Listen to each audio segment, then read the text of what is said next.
Welcome to Modules 4 and 5. This is the first of 3 videos where we're going to discuss the problem of evil, pain, and suffering. So let's start with this question.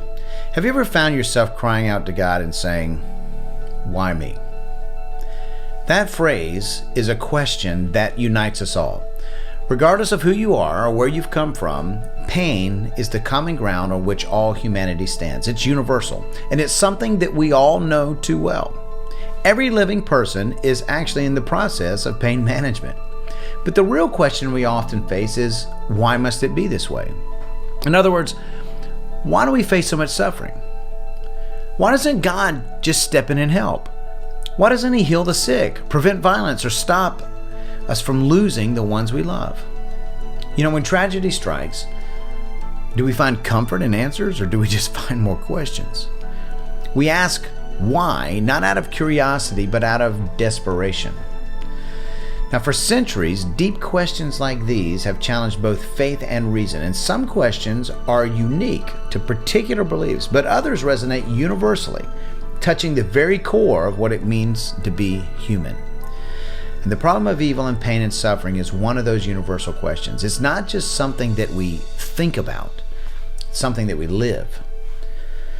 It's the grief-stricken mother holding her sick child. It's the father who buries his loved one too soon. Pain is universal, and it's unavoidable, and sometimes it's endless. C.S. Lewis once said, "If we follow the course on which humanity has been led and we become Christians, we then have the problem of pain."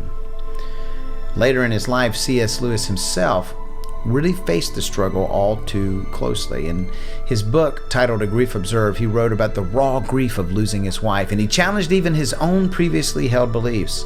He said, "Don't come talking to me about the consolations of religion, or I'll just suspect that you don't understand," he expressed.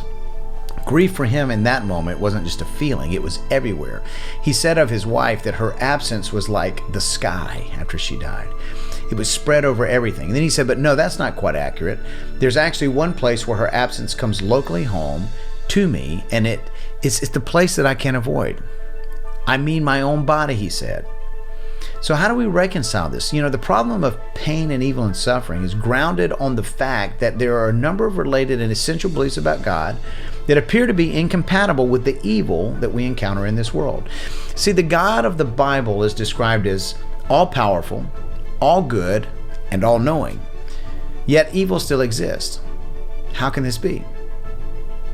Some, like Rabbi Harold Kushner, in his book When Bad Things Happen to Good People, have argued that God may not actually be all-powerful. Kushner's perspective was shaped by the deep pain of watching his son suffer and die. He proposed that while God cares for us, He may not actually have the power to prevent every tragedy. If He did, and He didn't step in, Rabbi Kushner said that wasn't a God that he was willing to worship. He judged God as being immoral. But if it's true that we judge God that way, are we really talking about God as an infinite being?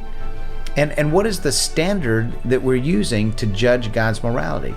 If God's not all-powerful and He must meet our standards, then those standards actually become greater than God. They become God themselves. By judging God's actions, we actually are stepping into the role of His judge. That's dangerous territory.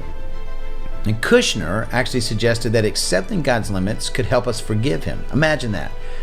But if we believe in the God who is all-powerful, and we believe that God is all-loving and that He's all-knowing, that means that He has the power to defeat evil, He has the desire to defeat evil, and He has the knowledge of how to do so. And yet, evil still exists. So these questions may never have easy answers, but perhaps in seeking the why, we find more than just answers. We find perspective and renewed purpose.